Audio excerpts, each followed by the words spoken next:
Okay, I have to talk about the Roseanne thing. I didn't think I was going to. I have 2 scripted videos, but they will not be recorded right now. Hi, it's Prince of Queens, and I just actually looked into this Roseanne thing, and it's absurd. It's absurd what is actually going on here.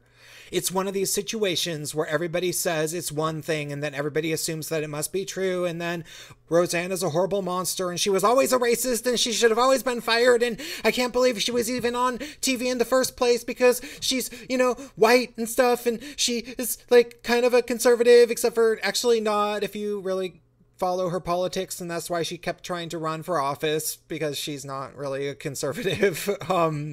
But hey, doesn't matter. You can just say whatever you want about someone these days. And if they aren't one of the good guys, aka the corporate Democrats, aka the regressive left, aka the feminists, aka the people who align themselves with Islamic governments in some way, aka the people who align themselves with the European Union, the empire. If somebody's not with the empire, then they're a horrible monster and you can just lie about them. That's just how it is. And they're doing this to Roseanne. She's just being lied about. Okay, was what she said on Twitter diplomatic? Was it smooth? Would I have advised it? Absolutely not. She says that she was on Ambien, and hey, I have taken Ambien in the past a number of times, and I've taken it upon alcohol. Yes, you do incredibly stupid things. You say things that don't make sense or are poorly thought out. I actually literally, this is one of the most embarrassing things that's ever happened in my entire life, and it's really good that I wasn't with anybody or something. I was hungry. Okay, you get really, really hungry in the night when you're on Ambien. This happened to me. I was drunk. I took an Ambien. I probably fell asleep for about an hour. And then I woke up and I was really, really hungry and there wasn't any food in my apartment. So I walked up to the nearest Safeway and tried to shoplift some sushi. Like, I put some sushi in my jacket and I got caught. But the security guard was cool. He was just like, man, that's the dumbest thing I've ever seen in my life. You think I wasn't going to catch you? And he just gave me a warning and told me that I wasn't allowed to ever come back to the Safeway. And I just didn't go back for 2 years or so. But that kind of thing does happen. It impairs your judgment. So people are saying that Roseanne called this woman an ape, and obviously she can't do that because the woman is black. Except when you look at the vast majority of pictures of her, she doesn't actually look black. Maybe about 50% or so of the pictures that you can find on the internet make it look like she might as well not be black. I don't know what she would look like, mixed or Middle Eastern or something.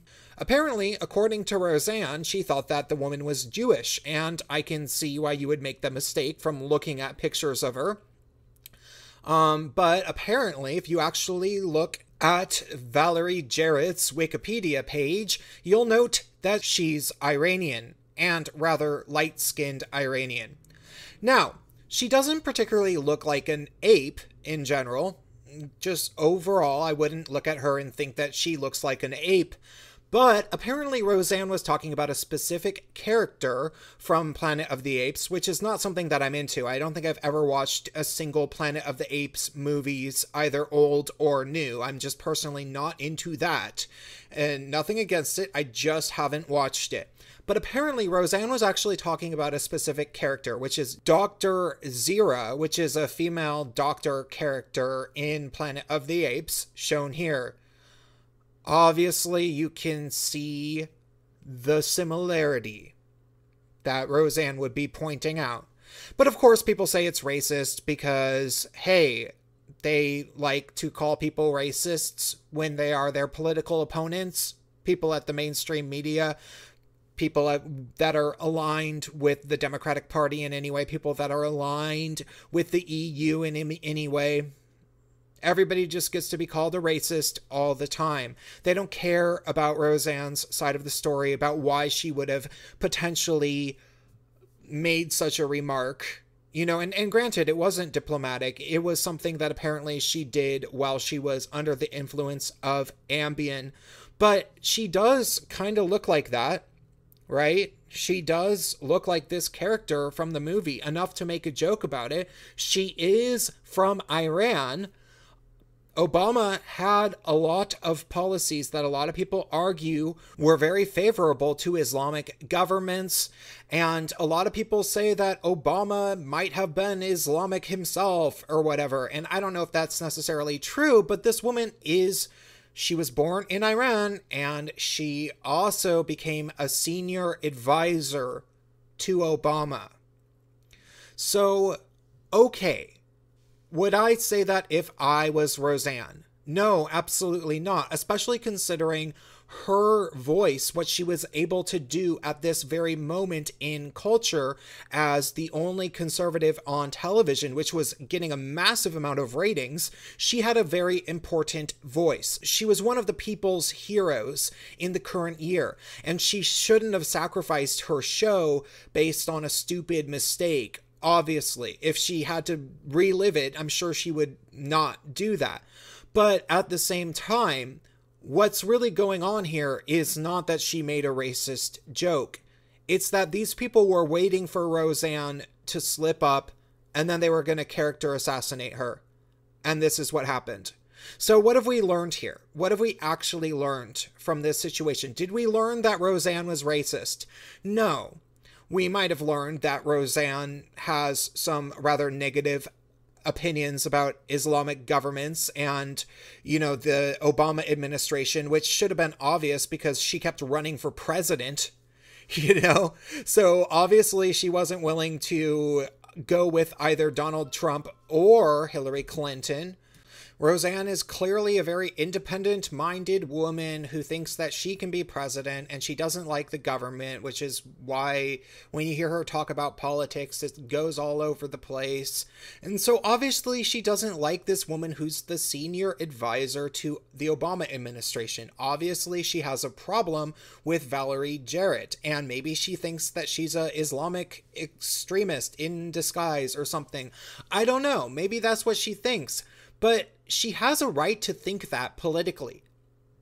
That's not the end of the world to mention that an Iranian woman is Muslim government or whatever. Like, I don't see that that's... So what if a comedian makes that joke? It's not funny. I don't think it's funny, but it's not offensive. And she does, in fact, look like Dr. Zira or Zira from Planet of the Apes. That's true. It's just objectively true if you actually look at a photo.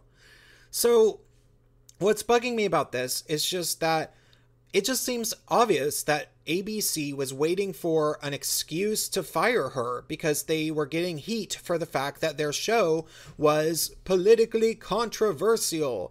And it's going to cause this big firestorm of social media and media stuff blowing up into culture war, into mainstream media war. It's not just social media war. It's going to be on the mainstream media too. It's going to keep going, probably.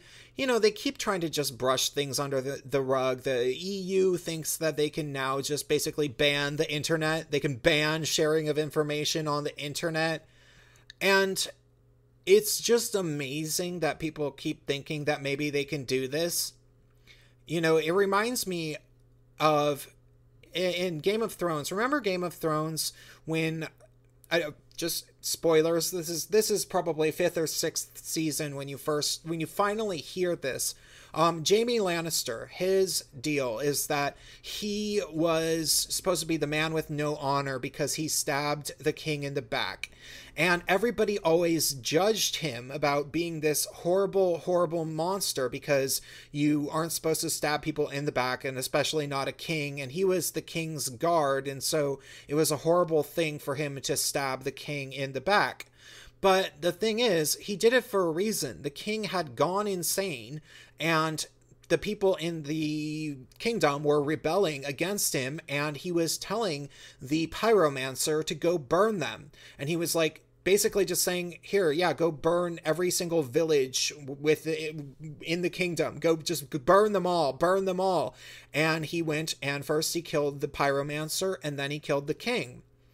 And they said, Jamie, what was his last words? And he said, burn them all. That's what he said until he died. And that's what the mainstream media, the Democratic establishment, you know, the establishment politicians, the Democrats, the EU, the people who control media, that's what they're acting like. They just keep losing and they just keep trying to burn things. Like, Roseanne did not lose her job over a racist tweet.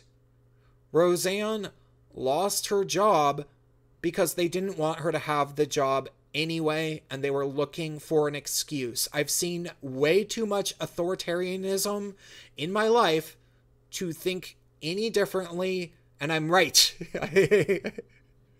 It's absurd. It's absolutely absurd, and anybody who's annoyed about this has every right to be annoyed about this.